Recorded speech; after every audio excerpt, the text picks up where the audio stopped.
तो भाई ये हमारा इंजन है और इसके पूरा का पूरा हमने क्लीन कर दिया है। और क्लीन करने में ही जो मज़ा है ना, वो मज़ा किसी और चीज़ में है ही नहीं भाई, जब इंजन फिट करते हैं जब। तो अभी सबसे पहले तो हम इसके पिस्टन को समझ लेते हैं। और पिस्टन समझने से पहले हम कुछ चीज़ें हैं जो उनको सेट कर लेते हैं। जैसे कि हमने डिप स्टिक लगा दी है। ये जो मैं लगा रहा हूँ ये डिप स्टिक है। काफ़ी सारे लोग उसको ऑयल गेज भी बोलते हैं, बट एग्जैक्टली इसका नाम डिप स्टिक ही होता है। कंपनी में भी यही बोला जाता है।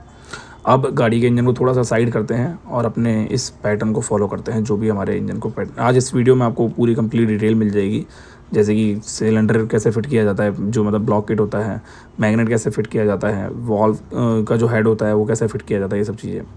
तो सबसे पहले तो हम क्लीन कर लेते हैं। हमने क्लीन कर दिया है और क्रैंक जो शाफ्ट है वाली, इस क्रैंक शाफ्ट में हम थोड़ा सा ऑयल लगा देते हैं। वैसे मैं ल्यूब्रिकेशन के लिए एब्रो कंपनी का ऑयल ट्रीटमेंट यूज़ करता हूँ और उसके अलावा कुछ नहीं करती यूज़ करता हूँ।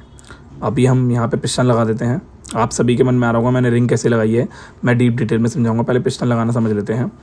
तो अभी सबसे पहले हमने कपड़ा लगा दिया इसके अंदर, और एक लॉक हमारा पिस्टन का पहले से ही लगा हुआ है। दूसरा लॉक हम यहाँ लगा रहे हैं। कपड़ा हमने इसलिए लगाया ताकि लॉक हमारे हाथ से निकल के नीचे ना गिर जाए। अगर गलती से नीचे गिर गया, देखो अभी हुआ ना, वही नीचे गिर गया था और नीचे गिर के नीचे आ गया, तो इसलिए हम कपड़ा लगाते हैं। ठीक है, वैसे लॉक नीचे नहीं गिरता है, बट अगर आप ध्यान से करोगे तो है। तो अभी लॉक लगाने के बाद हमें पिन पेचकस से उसको घुमा के देखना है, लॉक घूम रहा नहीं घूम रहा, फर्स्ट क्लास घूम रहा है। तो हमारा पिस्टन फर्स्ट क्लास लग चुका है एकदम प्रॉपर वे में। तो अभी हम क्या करेंगे, इसके ऊपर ऑयल ट्रीटमेंट जो एब्रो कंपनी का होता है हमने वो लगा लेना है। उससे क्या होता है, ल्यूब्रिकेशन थोड़ा सा बढ़िया हो जाती है, इसीलिए हम लगाते हैं। और जब ज़्यादा ल्यूब्रिकेशन अच्छी हो जाती है तो जब ब्लॉक किट में हम इसको फिट करते हैं तो बहुत ही ईजी वे में वो चले जाता है, मतलब बहुत अच्छी मूवमेंट होती है इसके अंदर। तो अभी हम इसकी 2 पिन लेंगे, इससे पिन बोलते हैं। ये 2 पिन हमें ब्लॉक किट में लगानी होती है। और ये हमारी है ब्लॉक किट की एक तरीके से गैस किट कहते हैं इसको, पैकिंग किट। ये हमने ओरिजिनल लिया है, इसमें बॉन्ड का इस्तेमाल हमने नहीं किया है। अगर आप एक ओरिजिनल पैकिंग यूज़ कर रहे हो या फिर रॉयल एनफील्ड का इंजन बांध रहे हो, तो मैं आपको सलाह दूंगा आप बॉन्ड का इस्तेमाल ना करें और आप ओरिजिनल ही पैकिंग उसमें लगाएं, ताकि आपकी गाड़ी की इंजन की स्थिति और बहुत बढ़िया रहे और ऑयल लीकेज की समस्या ना आए। ठीक है, ब्लॉक किट में ऑयल ल्यूब्रिकेशन करने के बाद हमने इसके पिस्टन को इस तरीके से लगाना है। देखो, हमें आगे पीछे लेफ्ट राइट में मूवमेंट करना है और पिस्टन ईजी वे में हमारा ये फिट हो जाएगा। तो ये पिस्टन लगाने के बाद हमें कुछ इस तरीके से ऊपर नीचे एक बार मूवमेंट कर लेनी, क्योंकि इसी तरीके से होगा ये।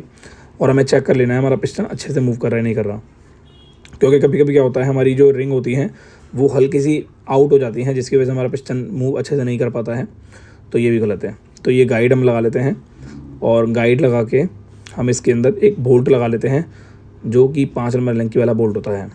ओके, ये प्लास्टिक का गाइड होता है, इसको बोलते हैं टाइमिंग चेन गाइड। ठीक है, ये हमने गाइड लगा लिया। अब हम इसके अंदर ये एक और गाइड लगाएंगे, उससे पहले हम टाइमिंग चेन लगाएंगे इसके अंदर। तो टाइमिंग चेन हम लगा लेते हैं, ये कुछ इस तरीके से टाइमिंग चेन लगेगी। ठीक है ना, ये टाइमिंग चेन में लगा ली। हमें पिछले पेचकस की सहायता से टाइमिंग चेन को अंदर लगाना है, दबाना है। ये मैं आपको दिखा देता हूँ थोड़ी देर में, पर सबसे पहले हम टाइमिंग चेन को इस तरीके से लगा लेते हैं। अभी हमने पिस्टन टॉप पे रख रखा है और टाइमिंग चेन को हम लगा रहे हैं। याद रखने के बाद पिस्टन मैंने टॉप पे रख रखा है, ठीक है, ध्यान रखना है इस चीज़ को। ठीक है, तो ये हमारा टाइमिंग चेन का फर्स्ट क्लास एरिया जो है सेट हो चुका है। अब हम टाइमिंग चेन को मैग्नेट वाले पेचकस से साइड में लगा देंगे। मैग्नेट पेचकस हमने इसलिए इस्तेमाल किया गया है ताकि टाइमिंग चेन नीचे ना गिर जाए। ठीक है, काफ़ी सारे लोगों के पास मैग्नेट पेचकस नहीं होगा तो फिर आप इसमें कपड़ा बांध सकते हो। ओके, जो पिंडाउल हमने ब्लॉक में लगाई थी वही पिस्टन की पिंडाउल जो है हमें हेड में भी लगानी है। तो ये जो हेड पिंडाउल होती है, ये 2 पिंडाउल के बाद हमें एक पैकिंग किट लगानी है।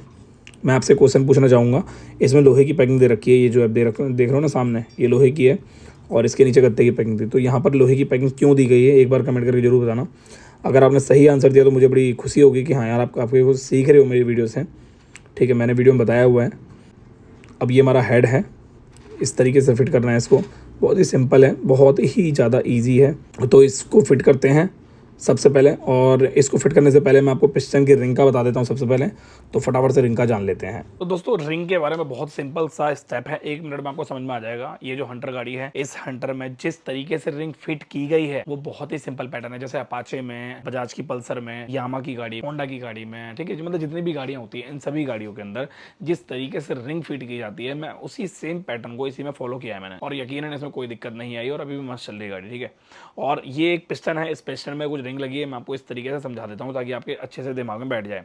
मान लो रिंग पिस्टन की रिंग होती है, जितनी 4 स्ट्रोक गाड़ियाँ होती हैं उन सभी में पिस्टन होता है और पिस्टन के अंदर रिंगें होती हैं, टॉप 2 और टॉप 1। उसके बाद नीचे होती है एक्सपेंडर रिंग, उसके अंदर होती है ऑयल रिंग 2, जो हमारे पिस्टन के नीचे की तरफ रखते हैं ऑयल को ऊपर की तरफ आने से, ठीक है, रोकती है। ये होता है सबसे ऊपर टॉप का एरिया, ये होता है हमारा टॉप 1, टॉप 2 और ये होती है हमारी ऑयल रिंग। इसके बीच में होती है एक्सपेंडर रिंग। एक्सपेंडर रिंग को तो आप सिंपल एम शेप में बनाओगे, ठीक है। और जो ऑयल रिंग होती है वो कोई सी भी ऊपर नीचे कैसे भी लगा सकते हो। मेन होती है टॉप 1 और टॉप 1 रिंग होती है वो ऊपर की तरफ करनी है और टॉप 2 जो रिंग होती है वो नीचे की तरफ करनी है। अब इसको लगाना किस तरीके से है, देखो ये पिस्टन का ऊपर का हिस्सा है, इसको इस तरीके समझना। जैसे मान लो मैंने क्रॉस किया, एक ऐसे क्रॉस और एक ऐसे ये क्रॉस हो गया।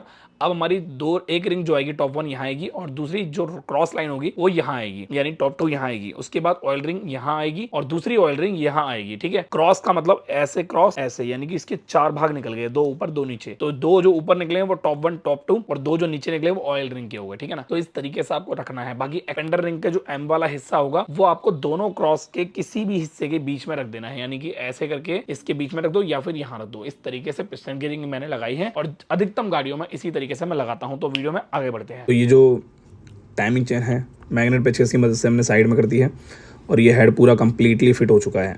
अब हम इसकी टाइमिंग चेन को थोड़ा सा चेक करेंगे कहीं नीचे से उतरी तो नहीं है, तो और इसको पूरा ऊपर प्रॉपर वे में ऊपर की तरफ इसको निकाल के हम मैग्नेट पेचकस को लगा देंगे। अब हमें जितने भी नट बोल्ट होते हैं उन सभी को लगाना है।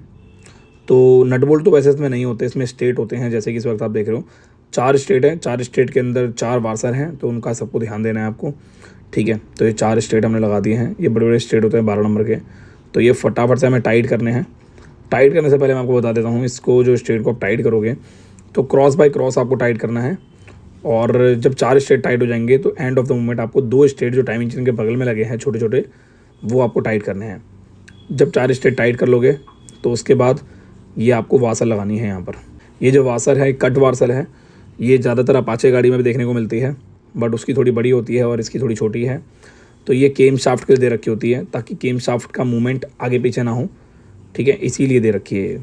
ताकि टाइमिंग चेन की जो मतलब ये जो केम शाफ्ट होती है उस वार्सर को नहीं लगाएंगे तो केम शाफ्ट लॉक नहीं होगी और वो आगे पीछे करेगी, तो इससे इंजन में आवाज़ आ सकती है। तो इसको आवाज़ को स्मूथ बनाने के लिए और केम शाफ्ट को लॉक करने के लिए ये वार्सल दी जाती है। ये जो हमने वार्सल लगाई है, वार्सल जो है केम शाफ्ट के लॉक के अंदर कट के अंदर चली जाती है, जिसकी वजह से हमारा केम शाफ्ट का मूवमेंट अच्छा हो जाता है। रॉकर है ये, और इस रॉकर के ऊपर ये जिसमें रॉकर लगे हुए हैं इसको ज़्यादातर लोग रॉकर की आर्म बोलते हैं, रॉकर आर्म, एक बार तेरे हड्डी भी बोलते हैं रॉकर की, जिसमें ये लगी हुई है। तो ये प्रॉपर तरीके से रॉकर बॉडी भी बोलते हैं इसको। तो ये हमने लगा दिया है। अब इसके अंदर हम बोल्ट लगाएंगे, 8 नंबर के जो बोल्ट होते हैं, ठीक है। एक बोल्ट हमने लगा दिया, एक यहाँ लगा दिया, एक यहाँ, एक यहाँ, एक यहाँ। तो ये चारों बोल्ट फटाफट से टाइट कर लेते हैं, धड़ धड़ धड़ धड़ धड़। याद रखें, आपको बोल्ट जब भी टाइट करने हैं आपको चारों के चारों बोल्टों को क्रॉस बाय क्रॉस टाइट करना है। एक बोल्ट को पूरा टाइट कर दिया है, दूसरे बोल्ट को नहीं किया, तो ऐसा नहीं करना है आपको। ये स्पॉकेट है, कुछ इस तरीके से स्पॉकेट लगाना है आपको। अब मैग्नेट पेचकस का काम खत्म हो गया है, तो हमें स्पॉकेट लगाना है। इस पॉकेट में याद रहे जिधर स्पॉकेट का प्रिंट हो रखा है, यानी कि नंबर्स वगैरह दिख रहे हैं स्पॉकेट के, वो हमारा बाहर की साइड रहेगा, और जिधर फ्लैट एरिया है, नंबर नहीं दिख रहे हैं, वो अंदर की तरफ रहेगा। ये दोबारा मैं बता देता हूँ, नंबर्स वाला एरिया बाहर रहेगा, यानी शो होगा हमें, और नंबर वाला जो एरिया नहीं होता वो हमें शो नहीं होगा। हमें टाइमिंग चेन के स्पॉकेट को इस तरीके से लगाना है कि हमारी जो टाइमिंग होती है वो परफेक्टली मिल जाए। टाइमिंग चेन अभी लूज है क्योंकि हमने टाइमिंग चेन टेस्नर नहीं लगाया हुआ है, इस वजह से हमारा ये टाइमिंग चेन परफेक्ट फिट हो रखी है।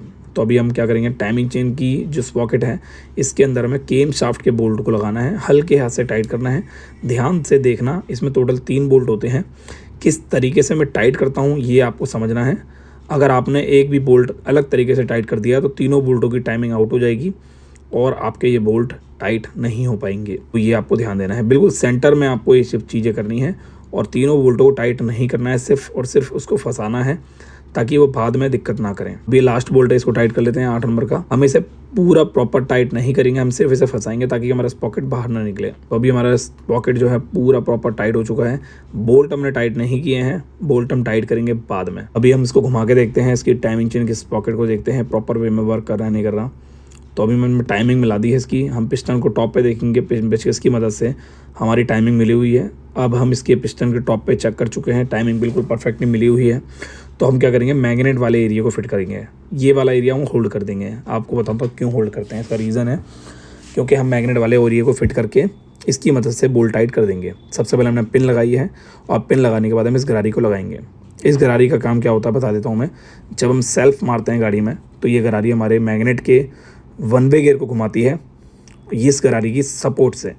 ये दूसरी गरारी है, यहाँ पर पहली गरारी हो गई जो मैंने पहले लगाई, दूसरी गरारी हो गई है। अब तीसरी गरारी होगी मैग्नेट की वन वे गियर की, मैं आपको आगे दिखा दूंगा। सबसे पहले मैं काटर लगानी है मैग्नेट की। काटर बड़े ध्यान से लगानी है आपको, निकल ना जाए काटर, गिर ना जाए। अब ये है मैग्नेट। अब इस मैग्नेट में वन वे गियर लगा हुआ है, ठीक है, पीछे की तरफ ये देखो यहाँ लगा हुआ है। अब इस वन वे गियर को घुमाती है ये जो पीछे गरारी आप देख रहे हो, इस गरारी की वजह से हमारी गाड़ी का सेल्फ जो है, सेल्फ में गाड़ी स्टार्ट होती है। अब ये जो गरारी है इसको घुमाती हैं, तो छोटी छोटी जो गरारी देख रहे हो पहले लगाई मैंने, ये गरारियाँ घुमाती हैं इसको। जब हम सेल्फ की मोटर से सेल्फ दबाते हैं ना तो पहली गरारी घूमती है। अब पहली जब घूमेगी तो दूसरी घूमेगी, और जब दूसरी घूमेगी तो तीसरी वाली जो मैग्नेट के पीछे लगाई है मैंने बड़ी गरारी, ये घूमेगी। और जब कोई कॉमन सी बात है, जब गाड़ी की मैग्नेट घूमेगा गाड़ी का चाबी ऑन होने पर, तो वो ऑटोमेटिकली जब तेज़ स्पीड में घूमेगा तो करंट प्रोड्यूस करता है, उसके बाद हमारी गाड़ी स्टार्ट हो जाती है। तो इसको बोलते हैं गाड़ी एक तरह से गेयर में ढक्के मारना, ठीक है। तो उससे वही प्रक्रिया काम करती है, बस ये न्यूट्रल होता है क्योंकि यहाँ पे डायरेक्ट शाफ्ट घूमती है मैग्नेट की। तो ये हमारे बोल्ट को टाइट कर देंगे हम गन से। ओके, अब ये ऊपर के बोल्ट में जो लूज छोड़े थे ये हमें टाइट करने हैं। हम मैग्नेट के बोल्ट को टाइट करने के बाद जब उसकी मदद से पकड़ेंगे तो ये हमारे तीनों बोल्ट ऊपर के टाइट इजी वे में हो जाएंगे। बहुत ही ज़्यादा आसान है, अगर आप इसको सही तरीके से समझ लोगे और इस वीडियो को अच्छे से देख लोगे तो आपको बहुत ही बारीकी से ये सब चीज़ें समझ में आ जाएंगी। ये जो केम शाफ्ट होती है इसके तीनों बोल्ट हमारे टाइट हो चुके हैं। ये लास्ट बोल्ट भी हम टाइट कर देते हैं, तो ये टाइट हो चुके हैं। अब हम क्या करेंगे, टैपेट सेट करेंगे। काफ़ी लोगों के मन में टैपेट के वॉल्व क्लियरेंस को लेकर डाउट आता है। मैं बता देता हूँ, कोई भी इंजन हो फिट कर रहे हैं तो उस पूरे इंजन की सेटिंग उसके टैपेट पे ही निर्भर करती है। अगर आप टैपेट की सेटिंग अच्छे से नहीं करोगे तो आपकी गाड़ी के इंजन की स्थिति सही नहीं होगी, स्टार्टिंग की, माइलेज की, पिकअप की प्रॉब्लम रहेगी। तो अभी मैं इसके टैपेट को अच्छे से सेट करने के लिए 0.08 mm इनलेट, 0.010 mm एग्जॉस्ट रख रहा हूँ, ठीक है ना। 0.10 mm एग्जॉस्ट, 0.08 mm इनलेट। तो ये आपको ध्यान देना है, डिपेंड करता है आपके इंजन की कंडीशन कैसी है। इस इंजन की कंडीशन बहुत ज़्यादा फ्रेश थी तो मैंने सोचा इसको कर देते हैं। और इसके इंजन की साउंड बहुत ज़्यादा मस्त था, मक्खन था। मैंने वीडियो डाल दी है, अगर आपने नहीं देखी तो देख लेना। हंटर वीडियो के प्लेलिस्ट में मिल जाएगी, प्लेलिस्ट में जाके देखना। हंटर से रिलेटेड एक प्लेलिस्ट बना रखी है मैंने, उस प्लेलिस्ट में सारी वीडियो दे रखी है मैंने। तो टैपेट सेट करने से पहले एक बात और बता देता हूँ। मान लो आप टैपेट के सेट कर रहे हो गाड़ी के और गाड़ी ठंडी है तो टैपेट आप सेट करना, गर्म गाड़ी के टैपेट सेट मत करना। आपके जो रॉकर आर्म होते हैं वो स्लिप हो सकते हैं, यानी जो आप रॉकर के नट को टाइट करोगे तो वो स्लिप होने के चांसेस में 90% बढ़ जाते हैं। तो आपको ये काम नहीं करना है। अब हम क्या करेंगे, इसकी जो सील होती है इसको लगाएंगे कुछ इस तरीके से। अच्छा, अगर आप ओरिजिनल सील लगा रहे हो तो आपको लीकेज की टेंशन नहीं रहेगी, अगर आप लोकल लगाओगे तो लीकेज की बहुत समस्या रहेगी। तो ये सील कुछ इस तरीके से हमारी लग गई है। अब बहुत ही ज़्यादा ये रॉयल एनफील्ड की है, जैसे कि देख रहे हो RE लिखा हुआ है इसके, और लोगो पे भी लिखा हुआ है, लोगो लगा हुआ है इसके अंदर। तो ये कुछ इस तरीके से बहुत ही सावधानी से हमें इसको इस तरीके से लगा देना है। ये लग गया। अब इसमें ऊपर 3 बोल्ट जो है वो टाइट होंगे। तीनों बोल्टों को फटाफट से टाइट करते हैं। तीनों के तीनों bolt cross by cross tight होंगे, एक बार में एक बोल्ट टाइट नहीं होगा। अगर ऐसा करोगे तो आप लीकेज की समस्या आपकी गाड़ी में आएगी। टाइट कर दिया और ये टाइट कर दिया। अब ये 2 बोल्ट टाइट कर देंगे ताकि जो रबड़ है वो प्रेशर से बाहर ना आ जाए। इसीलिए ये इसकी जो एक प्लेट है दे रखी है, प्लेट देने का यही रीज़न है रबड़ प्रेशर से बाहर ना आ जाए, बस, और कोई उसका रीज़न नहीं है। तो ये हमारा हो चुका है कंप्लीट सेटअप। तो ये हमारी मैग्नेट की पैकिंग है। पैकिंग सारी जेन्युइन यूज़ करी है इसमें मैंने, और पैकिंग में बॉन्ड का इस्तेमाल नहीं करा है मैंने क्योंकि इसकी ज़रूरत ही नहीं है। अगर आप ओरिजिनल पैकिंग यूज़ कर रहे हो, इसको लगा देते हैं फटाफट से। ये लग गया। तो 5 नंबर के लिंकी वाले बोल्ट हैं काफ़ी सारे, तो वो बोल्ट तो बहुत ही सिंपल है। अगर आपको टाइट करना तो बराबर बराबर टाइट करना, क्रॉस बाय क्रॉस, तो फटाफट से इसको झटपट टाइट कर देते हैं। मैं आपको एक बात बताना चाहूँगा, एलंकी वाले बोल्ट हैं तो ध्यान से टाइट करना। ओरिजिनल एलंकी होनी चाहिए आपके, बट्टा पारिया की, ओरिजिनल वीनस की एलंकी होनी चाहिए। और जो भी एलंकी वो स्लिप ना हो उसका ध्यान रखना। अगर स्लिप एलंकी लगाओगे तो इससे आपकी गाड़ी के इंजन की ऐसी तैसी हो जाएगी। एक बार तो बोल्ट टाइट कर दोगे, बाद में जब दोबारा खोलने की नौबत आएगी तो बोल्ट नहीं खुलेगा, चोट मारनी पड़ेगी बहुत ज़्यादा मात्रा में। इस वीडियो में मैंने काफ़ी सारी नॉलेज दी है, और हंटर के बारे में बता दूँ मैं 2-3 बातें जो बहुत ज़्यादा ज़रूरी हैं आपके जानने के लिए। इस पूरी ही बाइक के इंजन में 16-17 हज़ार रुपये के आसपास खर्चा आ गया है इंजन के अंदर, और विद लेवर। तो भाई वीडियो में बहुत ज़्यादा मेहनत हुई है, ये पूरे के पूरे पार्ट जितने भी तो हो गए हैं। ये आखिरी पार्ट था जो मैंने आपके साथ शेयर किया है। अगर आपको ये वीडियो पसंद आई है तो इसको लाइक करना और चैनल को सब्सक्राइब कर देना। काफ़ी ज़्यादा नॉलेज जो है अपनी वीडियो में मिलती रहती है। एक बात और बता देता हूँ, पूरे हिंदुस्तान में या पूरे ऑल ओवर वर्ल्ड के अंदर, पूरे वर्ल्ड में यूट्यूब पर किसी ने भी हंटर 350 के इंजन की वीडियो नहीं डाली है। मेरा एक लौता ऐसा चैनल है जिसमें मैंने पहली बार, सबसे पहली बार मेरे ही चैनल पर ये वीडियो गई है। आप यकीन नहीं तो गूगल पे सर्च करोगे ना हंटर 350 इंजन फिटिंग वीडियो, तो सबसे पहले टॉप पर मेरी वीडियो रैंक करेगी और ये मेरे लिए बहुत बड़ी प्राउड की बात होती है।